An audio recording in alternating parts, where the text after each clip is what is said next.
It's been an interesting week or so of football, man. I think Champions League this week, bro.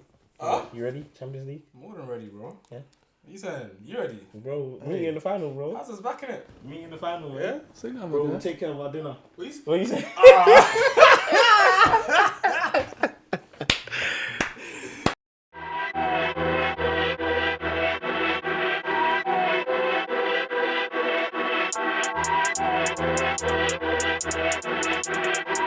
Yo, I'm tryna get my sterling up in the city, so civil play.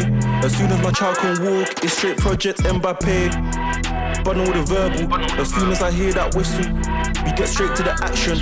Come on lads, where's the passion? Do like Alamat, we wear headbands for the fashion.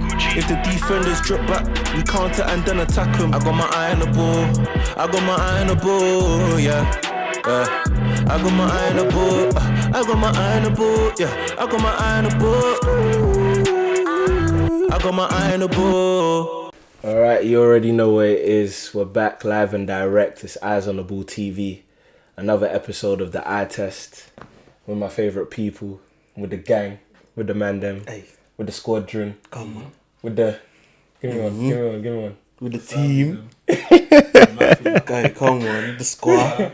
Nah, man. The front three, literally. You're dumb. Potent. Suarez, Neymar, Messi. Dibs on Neymar still. Hey, dibs on Messi. Yo, real drillers over these sides. Dibs on the goal. What are you man saying though? How's everyone doing, man? Bless, man. Bless. It's been a lot going on in the footballing world, man. A lot of news, a lot of just major takeaways. A lot been going on, a lot of good games. So yeah, looking forward to the show. First of all, I mean it's only right. Man City won the first trophy this year. Mm-hmm. Yeah. So the Carabao Cup completed. Yeah. Tottenham. Who won the community shield? No, bro, come on. Let's not do this. It's a certain man who can't Let's trophy. not do this. Carabao Cup. Obviously, Man City won it. 4th year in a row. I think we deserve to give Josh a clap. 100. Let's go. Thanks so much, guys, man. It's been a long season, man. It's been a long fight, man. It's only just getting started, bro. So just getting started. But like I said, man, this is what we needed to lift up the spirits, man, going forward. 100%, man. Just had to do that just to get that out of the way. I like No, that, listen, man. four on the spin. In as much as you have an agenda, I feel like you do have a bit of fairness about you still. No, fact, I like bro. about you. Hey, You don't give him too much credit, fam. You know what's Don't mad? give him too much credit. Before I met you, Darren said a couple of mad stuff about you, innit? But Look at the way you throw me under the bus. you're actually a good guy. This is what City fans do, by the way. Good guy, Literally. man. But nah, so obviously it'll be tradition. When one of our teams wins a trophy, whole team gives a round of applause. Yeah, I think that's fair 100%. enough. That's what I'm saying. 100%. It's befitting. I think that's fair enough. But cool. There's a lot to discuss. I mean, it's been a hectic 72 hours in football, shall we say? Even more than that. Even longer, yeah. Yeah, The like, whole week. Whole week of football has been crazy. If you've been living under a rock, the European Super League has obviously rocked the world of football. You see what I did there, lads?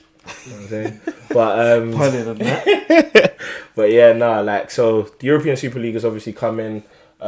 Clubs, the Come big and six, gone. It's come and gone.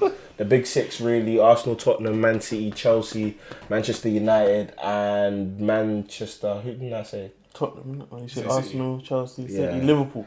Liverpool, yeah. So they all wanted to break away with some of the other big clubs in Europe, and to say the least, it did not go down well. At all. I mean, we've discussed it all week, so I don't want to go on and on about it. Check again. out the prior shows. We had a couple juicy shows where we touched on it. But just takeaways from it. I just think the power struggle at the top of football right now is very dangerous and toxic, because it feels like it's just the blind leading the blind.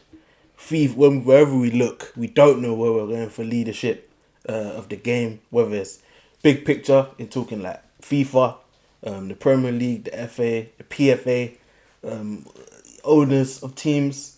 Feels like wherever you look, you don't know what you're like. Everyone's looking after their own interests. No one's really looking out for the fans. I think that a lot needs to be learnt from this saga.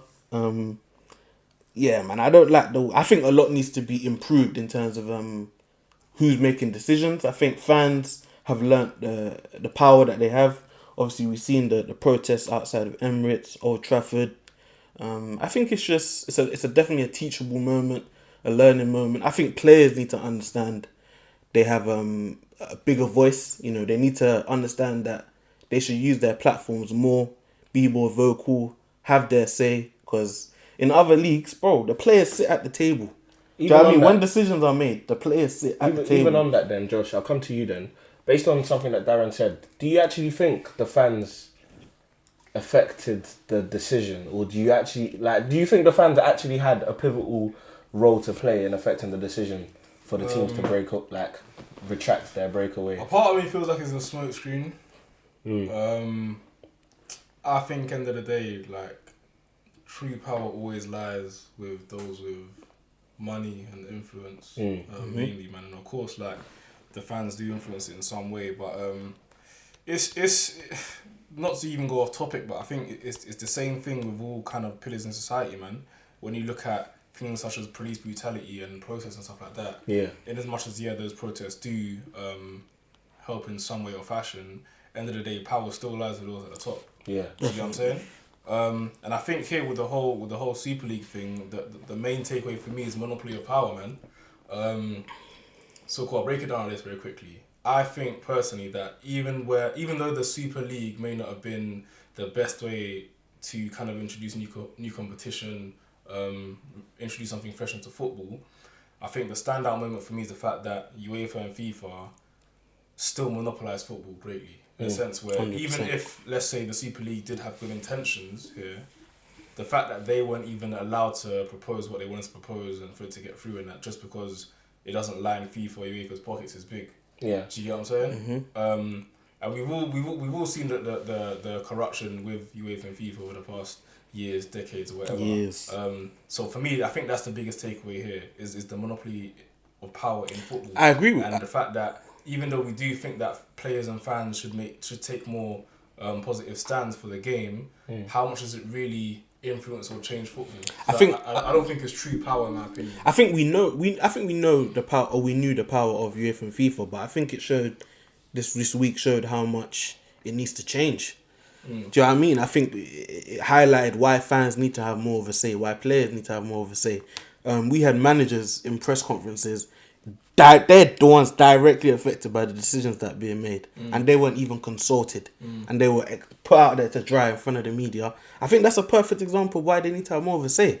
Because you man know, in the NBA, the players' union, they have control. Do you know what I mean? Whether you're negotiating contracts, CBA, collective bargaining agreement, anything when decisions are made, the players are involved in the NBA. They try to turn it to an American style model, but they're not trying to give the players the power. I think you don't have to do one to do the other, but I think the players need to understand they need to have a seat at the table. I think I guess the major takeaways are there, man. As much as football has a lot of on-field issues in terms of VAR, refereeing decisions that are made. That one is a whole episode to itself, man. That one is a mess. I personally think the off-the-field issues are worse. Worse. That's not even factoring in the societal issues when it comes to the racism in football, which is an episode in itself, and just the other things around football that could be dealt with better. But I just think that the hypocrisy in football is blatant. Ridiculous. It's ridiculous. I think, and just to touch on that point of hypocrisy, it's a bit of DA in it, and I don't really want to be that person, but I just think the hysteria around it is just all fake. And the reason why I say that is because when things directly affect a certain body or group of individuals, that's when you come out in full force. Yeah. When it doesn't directly affect you, we don't see that same level of attention, that same level of hysteria around it. And bro, the point I always make now, is there was hysteria around, and Darren's heard me say this point on countless of podcasts now. So obviously, Josh, now you're here, bro. What's the heritage of English football? What would you say? What's the oldest competition in football, in club competition in England? It's the FA Cup. The FA Cup. That's the beauty of the cup, the magic of the FA Cup. You said the word heritage. Heritage. That's the heritage. European football has never been the heritage of English football. If I ask you now, what would you rather do? Win the FA Cup or finish in the top four? Finish in the top four. Top four. You finish in the top four. And the reason that's by design. No, and of course, and the reason why, majorly is because of the money that you'll get. Exactly. You can't miss out on the Champions League money because that's what UEFA and them men have promised They're you. glorified. And it's glorified. Exactly. So that same hysteria should have been applied to we were losing the magic of the FA Cup. Like, remember Doncaster Rovers, let's use an example, facing Man United in league and in round 3 of the FA Cup. That was like football heritage. That was like a payday that would save their For a club. Doncaster Rovers fan, that's like everything. It's from the fan going upwards. Look at FIFA in terms of, and this is not even to out FIFA, but we've seen stories of how they build their stadiums for World Cups. The working conditions have been terrible. We know the bribes And they take. and when the World Cup comes though, no one talks about that because we're just focused on the actual competition. So the hysteria and the hypocrisy around everything to do with the Super League, when corruption runs ragged throughout a lot of football operations, when it's blatant as well, and we as individuals, we're obviously all educated and we understand it, we're not seeing the same level of hysteria, we're not seeing the same level of protesting, racism, I could go on and on about that, we're not seeing the same level of protesting and hysteria around it, and that's where football won't change for the better if we don't tackle, I won't even say the most important issues because we're not trying to get into a battle of what issue is more important than the other. But if we don't tackle these off the field issues that are obviously affecting the football on the pitch, then what are we doing here? I think, yeah, bro, you made a lot of profound points there, man. One thing I'll kind of like touch on is when you're talking about the selective use of power. That's how I've coined it anyway. Yeah. In a sense where I thought it was funny how they were banning players from playing in the World Cup and the Champions League if they were to play in the Super League, but I let a player make a racist remark and he gets a slap on the wrist. I thought that's funny to me, and it's only after the Super League ruckus that now they're proposing to ban players after that. Yeah, no, that we're looking into it. Exactly. That we're looking into it. Now that there's light it's on a prospect. Now they want to bring it up. I think that's funny to me as well because you Just had the lip power. service, You had the power there, but when it suits your agenda, That's when you wanna wield it. use that Yeah. power. But when it doesn't, then it's just like, okay, cool, give them a fine. Yeah. A few bans or whatever, a few match game bans, and then you're back in. I think they're worried that there's the potential of possibly a star doing something wrong where they're forced to ban him for a number of games, which could cost them money. Because at the end of the day, football players make not make mistakes. I'm saying football players are the ones who make UEFA and FIFA their money. 100%. Do you know They what I'm are the saying? product. Do you know what I'm saying? Which is why they need to understand their power. And that is where the problem lies. They are afraid of losing money. And like the person who said money makes the world goes round isn't an idiot. Because it does. Like 100%. money is at the hub of everything that we do, everything that these corporations do. But it's not something that we need to accept. If you want to talk about corruption, if you want to talk about corruption, quickly, if you want to talk about corruption, who the hell put FIFA and UEFA in charge of football anyway? No one. That's the No, point. like who? No one. Maybe there's a history to it, but I need to know. And bruv, I think one thing that you kind of mentions that we don't have in football that we have in other sports is checks and balances. Fair. We don't have that, and I think in any organisation which rakes in the amount of money that football does, you need checks and balances. There's a reason why, for example, in America, the judiciary, the presidency, the executives, and the what's the other one? GM? Legislature. They're all separate parties because they can all check and balance each other. You get what I'm saying? Yeah. You don't have that in football. That's what I'm saying. Why shouldn't another competition come in now and say we want to introduce this and propose that? Yeah. But that's what I'm saying. And They shouldn't. And it doesn't line UEFA and FIFA's pockets. Yeah. Why can't they come and do their own thing? The thing is, they should be proposing that to another. Do you get what I mean? Overseas. There should be a separate body. Exactly. That But can then- you can pitch that but to exactly. rather than coming to UEFA saying, "Listen, we want to destroy your ideas, and here we're going to pitch you how we're going to do it." Yeah. I It think. don't make no sense. Do you know what it is though? I think if we're thinking in realistic terms, the reason why it's much harder to do in football than it is to do in, for example, NBA with the Players Committee is that the NBA is just in America. Yeah, that's- part of yeah, Canada as well. definitely. The scope of it is much smaller. Do you know what the Whereas issue- in football? You're looking at The every thing with that team is in Europe. the PFA is meant to be some semblance of that. Do you know what I mean? But I feel like they don't do enough. Or they don't, do you know what I mean? They don't leverage their power enough. Yeah. Do you know what I mean? We don't know who like really leads the FA. We know that the top players in the league, or even if you want to say the top English players, are they really sitting at the table representing the PFA? Do you know what I mean? Are they really having their say? Because I think that they can, but it's just about understanding that they can make things happen. But what do you man feel about the potential 50+1 idea? Do you think that's just a I don't even want to go on that. Explain that. I don't even want to go on that tangent. Yeah, I don't even want to go on that tangent because you think it's a pipe dream? Yeah, because if you look at the way it works in the Bundesliga, Bayern Munich are the hegemon, and they dominate the rest of the league. I mean, Bayern Munich can buy the best player, the team that finishes second in the Bundesliga. That's what the 50+1 rule allows, isn't it? So I don't want to go into that, but it's the point that you made about the PFA. But I was just going to say, if that is the sacrifice to get rid of corruption... Because that is corrupt in itself. Because Bayern Munich only didn't want to join. Like, no, but that's natural. No, it's a monopoly. No, that's a free market. Not natural. Impacting. It's not natural. What? Because of the 50+1 thing? Or Dortmund paid off. I mean, because Bayern Munich helped Dortmund pay off their debts. Okay. Dortmund are indebted to Bayern Munich. That is corruption at its finest. And what you think? That's why all their best players. No, that is a reason. Like that. That's like under the table agreement. Yeah. And as much as cool in the football, like it's accepted, that is corruption at its finest. It's just that because Bayern Munich are this big club with heritage and all of that kind of stuff, it's just dismissed. No, I hear bro. you. Like there's Yeah, it's not that deep. But one thing I did, one point. What did you want to get onto next? No. It's can't finish. Yeah, one point I just wanted to hammer down is, I think we're losing the competitive spirit in football as well, the desire to win, because the fact that they were trying to implement a league in which the incentive to win is reduced, you can finish bottom of the league every year and still have the same, get double financially what you get for winning the Champions League. And that shows that we're at a slippery slope right now. Things are very risky because you don't want it to be a thing where it gets to winning is not everyone's trying to win.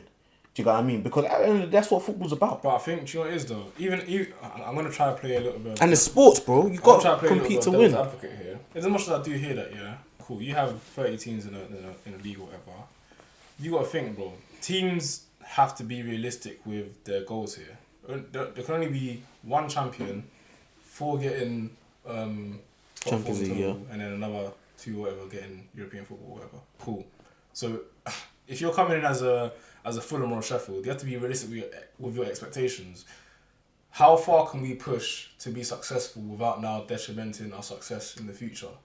That's kind of the big picture here. But I don't think it has to be one or the other. Do you know what I mean? Because what I'm saying is, obviously understand your expectations, limit. Don't think because you got promoted you can potentially make Champions League football or whatever. I'm saying, don't think we just got to stay in the league. No, aim to be top. You should be aiming to be top half of the table. Aim to grow the club. Aim to win. Do you know what I mean? It's not always about let's just stay in the league, pocket our money, and we're good. I feel like that's reductionist, man, because there's so much more to football and finances and staying up and long-term success than just let's try and push through. There's so much more to it. For example, but I don't think there's anything that can justify not trying your best to win. There's nothing that can justify. What I'll say is, just to nip it in the bud in it, is that, look, at the end of the day, I totally agree with that. I think there wasn't the opportunity to actually see the potential with the ESL. So, for example, I believe when the Premier League was first made, there was the founding clubs couldn't get relegated as well, but it was allowed to evolve after that. Of course, it didn't have the same level of money, the same level of knowledge about the sport and all of that kind of stuff, and the same number of fans as well worldwide. But at the end of the day, it was allowed to evolve. So who knows if the ESL were going to evolve it, and of course teams could get relegated and teams could get promoted into it, innit? So it's look, ESL, it is what it is. I mean, the crux of what I wanted to get into, though... Glad that's in the bin anyway. No, literally, it's in the bin now. Thank God for that, I would say. But the crux of what I wanted to get into is looking at 2 teams in particular. And the first team I want to look at in terms of one of the ESL clubs, Liverpool. Obviously, it's been a... What's the word for Liverpool season? Turbulent. Vicious. I wouldn't even call it turbulent. It's been a vicious season. Yes. and top four is slightly slipping out of their hands right now. Like, I wouldn't say it's completely done, but slipping out of their hands. Main question I have to you, man, is front three. Is it time to blow it up? Blow it up, boy. Blow it up, fam. Jota's already coming and showing what he brings to the table. Do you know what I mean? That's one piece. Whether you want to bang him, you can bang him anywhere along the front line as well. Got him for a steal. What did they pay? 35 mil for him or something? Yeah, The guy's already shown massive dividends. You could argue, definitely one of the top 3 signings of the season. Fam, blow it up, man. I think Salah's the only guy that you're dying to keep a hold of. But at the same time, you could also, he's also your most valuable asset. So, you can move on from him. I think you go younger, man. Go younger. They're all nearly 30. Do you know what's mad though? Yeah, I just feel like it's a weird one, man. Like, when we look across football, right? Teams that kind of dominate the league for a certain amount of time, there's always an element of continuation, be it through their academy or there's always something. I feel like for Liverpool to just drastically blow up that front three right now with the state of the footballing economy as it is right now, how are you gonna get anything back? Because the real question is, can you get? Yeah, you're saying Jota, but can you get the return? Yeah, can you get the return of goals in another player that one player has shown you for a number of years, for example? I think maybe you might be sacrificed in the short term, but long term you're gonna reap the benefits. But this is what I'm saying though. It's like, are they though? Are they what? Are they really gonna have to sacrifice in the short term and then potentially get long term? You could even argue, are they really sacrificing? Because where are they now? They're not. They might not make top 4. Yeah, this could be the perfect time. And then they're gonna sacrifice their front three. Cool. I think you try and keep Salah. But then again, you could make the argument he is the most valuable. You could probably still get, depending on if someone's sniffing for him, you could still get 90, 80, 100 M's for Salah. Do you know what I mean? Like, and you can use that on get a couple hard youngsters. I think it's time. I mean, out of everyone in the front three, I think we all agree that Firmino's time is done. Yeah, 100%. But then even if you look at Liverpool, like even now they signed Ibrahim Konate from Leipzig. Good signing. So another bargain. Exactly, but then when you're questioning should they blow up the front three, we haven't seen any moves forward to kind of replace that front three. If anything, they're looking to solidify their defence. But Jota though, isn't it? Jota's the first. Yeah, Jota, that's one. Yeah. But then, cool, if you want to get rid of Mane or Salah... But I'm saying, okay, now, cool, Josh, you're being analytical about it, but I'm giving you the money now. You have money that if you want, so now it's in your hands, if you want to blow up the front three. Yeah. And there's a lot of youngsters or forwards around Europe, no one in mind in particular, but you have the money to do that. Do you buy... I don't blow up the front three. I buy players who I think in a season or two can come in and be stars for this team. I'll look at someone like maybe Ismail Dembele from Barcelona, for example. Players like that, man. That's what... Blowing up that front three. I mean, that's more than just a little. That's 126 mil. His stock's dropped it. Yeah, I'm not saying exactly him, but players of that ilk. Yeah. So at least, if in a season now, Salah wants to go on or Mane wants to go on, and we still have Jota there, at least cool. The players that we then bought in, they automatically slot into that place. Do you get what I'm saying? Kind of like with what Bayern Munich do now. Mm-hmm. They have Sane, they have Koeman, they have Gnabry. Do you know what I'm saying? So then even if players do want to move on, you can literally just slot them right in. And they've been there for a season already. So the adjustment's easier. I think Liverpool's a bit different though, because that front three has been the front three. But they need to be looking bigger picture. For example, when City, we had Sterling, Mahrez, Sane, and you're thinking, bro, like any one of those three should be starting week in, week out, any Premier League. So you think... But the way stockpile your assets. Yeah, no, I agree with that. But I think by the time the youngsters that you bring in are good enough to be starters, I'm not even saying youngsters like that. But I'm just saying, man, that elsewhere they'll be getting week in, week out Premier League football. But with the stature that Liverpool have right now, they can sit on the bench. Exactly. Do you get what I'm saying? But are those guys going to be good enough? Are they good enough to replace Mane and Salah? It's not about that. You have to stockpile assets, bro. I think, bro, them man are 30. You need to find replacements. Yeah, but then it's hard. Like, it's not that easy to just find a guy like Salah who's gonna get in. No, 100%. It's not that easy, but I think you're better off trying to do it that way rather than doing it your way. As in, find a replacement now, rather than saying let's just get someone who's good for the squad and we hope can become a first team player. Cool. Is it more thinking about, because I feel like with the way everyone's thinking, it's literally trying to either stockpile assets or find like for like replacements. They even have to be like for like. Yeah, I was gonna say it goes on to what I'm gonna ask. What of Klopp almost tweaking his system? Yeah, I think he's gonna have to do that regardless. Yeah, Pep same. has to do that. Klopp's gonna have to do it. You can't, bro. Different players, bro. You've Different players, different schemes. as well. They ran out of gas in Dortmund. It was on a very good run and they ran out of gas. You're going to have to adjust, bro. Like, he has to do it. Even Jota, bro. Jota, whether he ends up playing up front or on the left, I reckon he will be a starter. Do you know what I mean? For that front line. He changes the way he plays. Do you know what I mean? He's not Firmino. Do you know what I mean? He wants to get in around the box, create goals. He's not going to play deeper like Firmino. That changes things. I think you've got to get more creative, maybe out on the wings. Do you know what I mean? Or unless you can keep a Salah, got goal scorer, 20 goal scorer. Midfield, man. That's what I was going to say. I agree with that. That's what I was going to say. That's something that Klopp hasn't really done with his team. Definitely. That's what I was going to say. Make his midfield the fulcrum of his team in the way that midfield should be. Do you know what I'm saying? Even at Dortmund, he had that at Dortmund. I think that's what it should be. Your midfield should be the spine of that team. Do you know what I'm saying? He hasn't really had that. He's relied on his fullbacks and his wingers. Do you know what I'll say?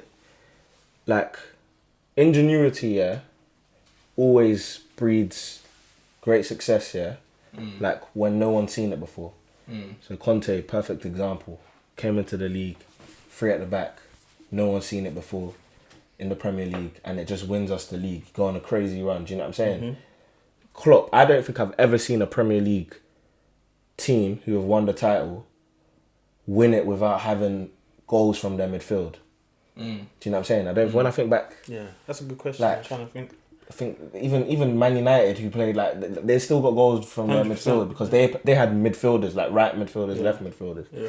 So that's ingenuity. Like, that's crazy. Like, what he did was he basically put all his stocks in his attackers getting goals, his fullbacks getting the assists. Like, that's sick. But now, where Klopp can elevate or potentially even depreciate in terms of his long-term legacy is how he's able to change and adapt. Because I don't think we saw that adaptability this year. Because you get a guy like Thiago, who was arguably the best midfielder in the world at the time you bought him. No, he wasn't. KD was still there. No, but it was an argument because Thiago just won the Champions League, and he was he was bossing the Champions League that year. And KDB, like, one of the best midfielders. KDB bummed out, but KDB bummed out to Leon. Do you know what I'm saying? What's he bummed out to Leon? Leon, innit? Pep was there doing 3-5-2 against Leon, fam. Anyway, let's not get into that. But I'm with you though. Yeah. It was an argument anyway. I'm not even saying he was the best. It was an argument. It was there. And now he didn't know, or he hasn't even shown. Like, Thiago sits on the bench. I cannot believe that. As in, it's mind-blowing that you can start. And this is no disrespect to these guys. Wijnaldum, James Milner, Henderson. Bro, not only that, bro. That's what I'm saying. System. And that's what we're trying to talk about. Yeah. Football's becoming more system-based as opposed to players expressing or being more individualistic. And brother, when Thiago signed for Liverpool, I was saying to man, like, across the board, like, I don't want, like, from looking at when they signed him to now, I don't understand what people thought Thiago's going to come in and do. If you look at his roles during his whole football career, he's never been the guy that's going to get you 10, 15 assists per season, or the guy that's going to get you 10 goals a season. He keeps the engine ticking. But for Liverpool, he played with a system that don't really capitalise on the midfield. I don't expect what you are expecting from... Like, I don't think Thiago's been a bad player for Liverpool. I just think the Liverpool system hasn't adjusted well for Thiago. Nah, Thiago's been a bad player for Liverpool. He hasn't been bad. But I think that's less of... It's less so no, he's been bad. But I think it's more so the inability... No one's disputing that, but I think... Klopp to adjust. Yeah, of course. But I think we can't... Like... And I like Thiago. Exactly. I love Thiago. Let's just get that out in the open before anyone thinks it's an agenda. I love Thiago, and I just finished saying he's arguably the best. He was arguably the best midfielder in the world when he came to Liverpool. But at the end of the day, we can't make excuses. The same way people won't make excuses for Havertz because people expected him to have more goals and assists than he does. Same way you can't make excuses for Timo Werner because people expected more from him. Like, we can't make excuses for these guys. Like, we want to see the best. And for some, even less so Havertz and Timo Werner, because Thiago had reputation. Like, that's one of the biggest things. When you come into the league with a reputation, like, you preserve that at all costs and even elevate that and reinforce why we gave you that reputation in the first place. And Thiago hasn't done that. And arguably, he's been, like, up there with one of the worst signings this season in terms of performance. Whoa. It's facts. Whoa. I don't So think- was it you call it one of the worst signings? It is. The That's difference nuts. between Thiago and Werner or Havertz is that Thiago's, how would I put it, his stock on the team isn't defined by his goals and assists. No, I know, but we can still. There've been moments in games because it's harder to see Thiago play bad, but it's kind of one where we judge him on how successful the team is around him, exactly. and Liverpool haven't been successful when Thiago plays, and that's just. And I think that's down to a lack of an adjustment to the system. Of course, Do you know what I mean? I'm That's not- why yeah, I it's agree not. with It's you. not totally his fault. Exactly, I for agree sure. with you in terms of we got to be critical of him. He's the one putting in the performances, Yeah. but we know they haven't adjusted to him, and he is a player in which he controls the game. If you want to, if you brought him in, you have to, at least Give him the adjust to keys. his style Give of him play. the keys You know what I to mean? him. What's the Yeah, point yeah. of that's like bringing in a bazooka and saying, "Yeah, we're gonna roll with the pistol." Alright. Like, don't make no sense, fam. Alright, cool. I have a final question then on just Liverpool. Before we go to the final ESL team that I wanted to discuss, it's that do you think, or do you put stocks in Klopp to get it right next year? You think Liverpool win the league next year if they get it right in terms of the transfer window? Nah, I don't think, because bro, I think when I'm looking at next year, I'm putting Chelsea above them, putting City above them. I think Liverpool have a big uphill climb, bro. for next No, season. but listen, Virgil van Dijk is back Yeah, in Henderson's full back as effect. well. Henderson back. The thing is, if these men stay fit, they're gonna be in the mix. Yeah. Do you know what I mean? Trent getting back to his best with Van Dijk back. Yeah. Alisson he's been poor this season. Get him back to his best. If them man can get back to their form that they had last season, So 2 years ago. Still. Yeah, no, definitely. But listen, think when you're Liverpool have a scraping top four, Liverpool have it's a lot gonna more be a ifs than bunch of the ifs. likes of Chelsea do, man. Definitely. You know what I'm No, saying? but Chelsea's ifs. Do you think Liverpool need to sign? Because I think if they get everyone fit, that they can make potentially still win the league. Chelsea have to make signings and big signings as well. My thing is that's mad about Liverpool though is one guy goes down and your whole club is in turmoil. No, but That's this what I guy, don't this get. guy This is guy is- a linchpin. Yeah. No, but then bro, okay, cool. This guy was second in Ballon d'Or, no? We know Yeah, we know what Van Dijk is, yeah. But it's not like we haven't seen defenders like that ever before. Do you get what I'm saying? But And he that's was why so- I put more onus on Klopp getting his team right because there's no way one man should go down and somehow your team is now. It doesn't make any sense. I think that just shows- from champions to this. It shows how Bro, fragile the system is, isn't it? It's fragile, fam. That's my point. That's why I think the bigger thing for Klopp is that he needs to change the system for next season. I don't really think the players that are coming from injury do help. But I think more so the system. I said it at the ending of last season that these men will get found out. Yeah. And they've been found Between out. City, Liverpool, Chelsea, and United. let's throw United in there. Who has the weakest system Come then? on, we're second. Because the Put weakest some system. respect on No, I know. United, But the reason, hands down. It's not yeah, even that's why I didn't want to put you there because I knew Oh, you was okay. going to say Weakest United. system, Like, yeah. That's why I said more because it's more clear cut the systems at Chelsea, Liverpool, and City. Exactly. And who has the weakest system out of all of them? Do you think? Chelsea, Liverpool, City. Yeah. I'd say Chelsea. You think Chelsea's system I think still- it's I wouldn't still say it's- premature to yeah, say that's that my they have the thing, best. premature. Fair enough. To Saying say weak is a bit. to touch on what you said though, I think next season is too soon to say change it. Maybe when I said blow it up, I meant give them one more season then. But I still think you can bring in replacements and still play them. No, it makes sense. You know what I mean? But I still think not next season, the following season they change their style. Alright, man. Then I want to talk about a team close to my heart to wrap up the episode. Why are you looking at me like that? Team close to my heart, a team that go through so many ups and downs, but are the banter club of the Premier League. Literally. Arsenal Football Club, man.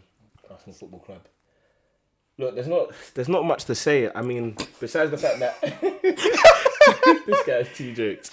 Besides the fact that they really should have never got an invitation to the ESL because that's just based on heritage. Yep. The league form. Mikel Arteta. I think Arsene Wenger's worst season under or during his reign, they amassed 63 points. And Arteta can only get 62 points, 62 or 61 points. I can't remember. I just remember them saying it yesterday. And it's like, really and truly, last season we gave him a bye. Even though he came in December, that's more than enough time to put your stamp down on your team. We've seen Tuchel do it, take a team from 10th to 4th. They finished 8th, but we said, cool, new team, let him get a couple. It's the Champions League. He's living off that Champions. Not Champions League. FA Cup equity. Yeah. FA Cup Living off equity, that FA literally. And then now this season they could actually finish in the bottom half of the table, which is backwards after spending money. Like they got Thomas Partey, and let's not get like that's a big signing. That's a big signing. That's a big signing, fam. And he's been whacked, by the way. I mean, yeah, I think that's another example of the team more than the player, in my opinion. Again, I want to ask man a question though. Go When on. you look at Arsenal, cool. I want to read out the teams above Arsenal. Yeah. who do they have a better squad than? Yeah. Cool. Do Arsenal have a better team than Leeds? Yes. Yeah, they do. No offense, Kieran, though. Yeah. Everton. Bielsa just is clear. I think Arteta. we had an. Who did I have an argument with the other day? Was it you, man? I think About Everton and Arsenal. I think so. Maybe big man. Maybe. No, But I'd take. I take Arsenal's. You wouldn't. Just based on At depth. the beginning of the season. Based on depth. Beginning of the season, what were we saying about Everton? Based on depth. What do you mean based on depth? When you can reflect on it now, Arsenal genuinely have a better team. I disagree. What do you think? What do you think, Adam?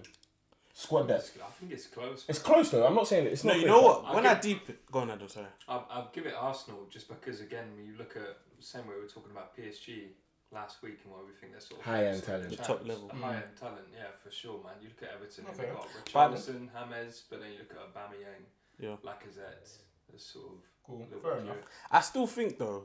Now, It depends let me based just on- whiz through it quickly, innit? Just whiz through it. Tottenham. I might take Everton over Arsenal. to be No. honest. Arsenal have a better team than Tottenham? No, I said I might take Everton over Arsenal. Okay, Tottenham cool. though. I don't know, man. Like, You're being serious? Tottenham's team ain't great They have a either. better team than Arsenal. That's not true. It is true. Spurs got a better Nah, team than yeah, Arsenal. What? Yeah, Harry Kane and Kane, Dom. Son, Kane's got got Ndombele, Kane's son. Lloris. Who wants Lloris and Leno are in the same category. No, but I take Lloris over Leno. I take Lloris over Leno. Regular. I hate Leno. Regular. No, but Tierney's been solid. Like, Cool. quality. Tongan. Vertonghen's not there. Sorry. Alderweireld. Sorry. Cool, but Dyer and then Davinson Sanchez are worse than all of Arsenal centre backs in my opinion. No. Nah. Yes. No. Yes. No. I'm taking Holden and Gabriel over Davinson Sanchez and Eric As Dyer. well as that, you got Dyer's bottom of the bottom. got Bergwijn as well. Over what? Pablo Mari and them, man. No, I said Gabriel and Holden. Yeah, well, if you're bringing up second and a third centre And backs. Pablo Mari's like fourth. Depth chart at that position. Yeah, exactly. That's why I'm saying they're better though because they've got the depth. Cool. So what you're saying? But it's not. This is not impressive. We're not. This Yeah, is, no, far this is from. comparing- Far from. But then cool. But my point is that you have to factor in the fact that Arsenal don't have a great squad in general. Yes, you should be doing better. Whose squad's better? Arsenal's or Leicester's? Leicester. By Leicester. a I'm mile. taking Leicester. By a mile. I'm taking Leicester. 100%. They don't have a better squad than Liverpool. West Ham, they have a better squad than West Ham, but West Ham had an incredible season. Not better than Chelsea, not better than United, not better than City. So when you really think about it, Arsenal don't have a great team to start We're with. not saying that they should be in the top four. We're saying they should be No. competing. Hun- Are they competing? That's the No, question. they're not competing, but I don't Exactly. think they should be sitting around, what, 6th, 7th maybe? But they're sitting in around 10th. And at the 11th. same time, fam, the season is the season. Do you know what I mean? It's not always based on the talent that you have. It's how you facts. play over 38 games. I hear that, stretch. but- Because West Ham, no one would have said West Ham would be a top 4 side, and they deserve to be there.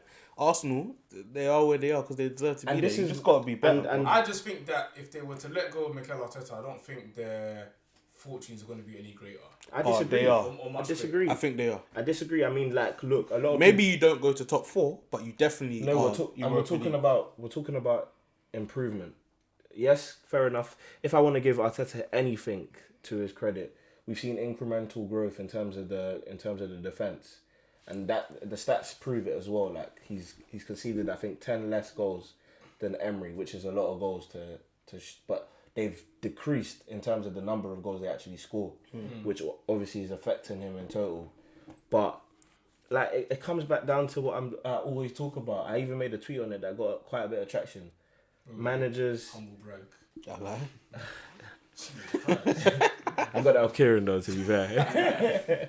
But nah, like managers with no experience shouldn't be managing these big clubs. I know Arsenal haven't been as successful as they should have been. Still but Arsenal, they're still a big club. Arteta shouldn't be managing Arsenal. No offense to Frank, he shouldn't be managing Chelsea. Oli has proven himself to an extent, but Should he be managing Man United? Not There's really. numerous times where he should have been sacked. Exactly. Imagine Man City put Michael Richards in charge. Players be 3-0. He comes in. He's laughing for no reason. But I'm on the same page. City would never do that. City would never do that. 100% on the same page. In these players going to Man, I'm all for it. Listen, go and have success in your second career. But these clubs, like, don't you want more for yourself? Like, these men have no CVs, these men haven't proved anything at the managerial level. Bro, but you're putting them at their helm for top clubs. We just witnessed Man City play a final where Pep Guardiola's in charge and the opposing manager is Ryan Mason. No disrespect to Ryan Mason. Look, no disrespect to Ryan Mason. Like the recovery that he made in terms of everything that happened in terms of his injury is great. But now let's talk about it. We're talking about the high stakes. When decisions are made based on sentimentality, lines are blurred. Judgment is clouded. And fair enough, even if you want to sack Mourinho based on the results, Daniel Levy, cool, you didn't have the right results. You have to have someone ready. What did Chelsea do when they sacked Frank Lampard? Tuchel was in charge. On deck. Like, they don't. Do you know what I'm saying? They didn't let Frank Lampard go till they knew Tuchel was coming in straight away. And I think that's signs of good management, in my opinion. That's good, effective. We've been saying it for years, bro. The way Chelsea are set up and the way Arsenal are set up are drastically different. Yeah, in fact. You don't have an owner that cares about your club. Arsenal don't. Literally. I'm not give a flying monkeys about Arsenal, bro. Really and truly. Roman Abramovich, he has an vested interest appetite for winning. Arsenal's owners don't have that, and we know this. So do you think that Arsenal can never be successful till the owners care though? I don't think so. I think so. You think what? They can be successful? I don't think a club can be successful if their owners don't want to be successful. Oh, I don't think so. I'm 100% in agreement with Because you. You think that club can be successful? Name me a club that's won the Premier League recently, or even in history, that their owners haven't cared about them and they're somehow going to win. Bro, listen, we don't even need to pose examples. Just talk about the premise. We're not talking about... Okay, cool. Let me try and rephrase it. We're not talking about... Of course, if you want consistent success, you need an owner that cares. However, what I'm saying is, out of this Arsenal squad, a lot more can be gotten from this squad. Oh, yeah. Even without the owners necessarily caring about the team. A lot more can be...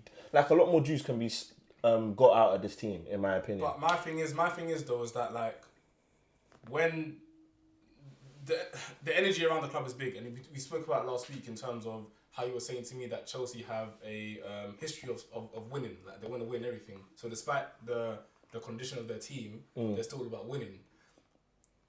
So with Arsenal, when you don't have a ownership or a structure I agree. that is built around winning, that's going to reek through the club, bro. Your players aren't going to run through a brick wall for you if the owners aren't about winning. Like, do you get what I'm trying to say? Like, the energy kind of seeps through. It's indirect, innit? But it's definitely a positive. Even though West Ham, bro, like, these man, they care about winning. So even though their team may not be as good as the Cities and the Chelseas, they can still put in good performances. Arsenal lose against teams that shouldn't be losing against consistently, and the constant feedback that they get, what the pundits say is that the players don't care about winning that much. Yeah, I feel like I'm getting a bit of residue from that pain, bro. What? From that old thing. Bro, man. But away from managers, innit? I think it's... My pain's done, bro. Hey, listen. There's a bit of residue there, bro. Yeah. But away from managers, innit? I think, bro, they got bigger issues, bro. When it comes to recruitment, we know, Arsenal fans always saying that the board is useless as well. Bro, it's not always down to the manager. Do you know what I mean? We know recruitment, they're useless. Other aspects of the team, like, they're just not, as Josh said, they're not trying to beat to win. And I feel like that is a very dangerous trend in football. Cool, no, that's fair enough, man. I think that's where we'll leave it today. Good discussion. I mean, we were able to dive a little bit into the ESL, just give our thoughts and our final takeaways, and hopefully we can close this chapter. I mean, it's still going to come up, especially with the way that there's so many off-the-field issues that still need to be dealt with in football, for sure. So it'll be interesting to see how these bodies take care of that. But, man, before we wrap up, any final remarks, lads? Listen, didn't mention it, but Ed Woodward is out of my club. I am chuffed, I'm over the moon, and I'm looking forward to greener pastures he was cancerous. The Glazers are still cancerous, but we've got one piece out now. We need to get the others out. Josh? I'm chuffed. It's a weight off his chest, man. Hey, serious weight, bro. Serious weight. Man, it's been an interesting week or so of football, man. I think Champions League this week, bro. You ready? Champions League? more than ready, bro. Yeah. What you saying? You ready? Bro, meet you in the final, bro. How's us back in it? Meet you in the final, man. Yeah. Say that, Bro, we'll take care of our dinner. What you What you say?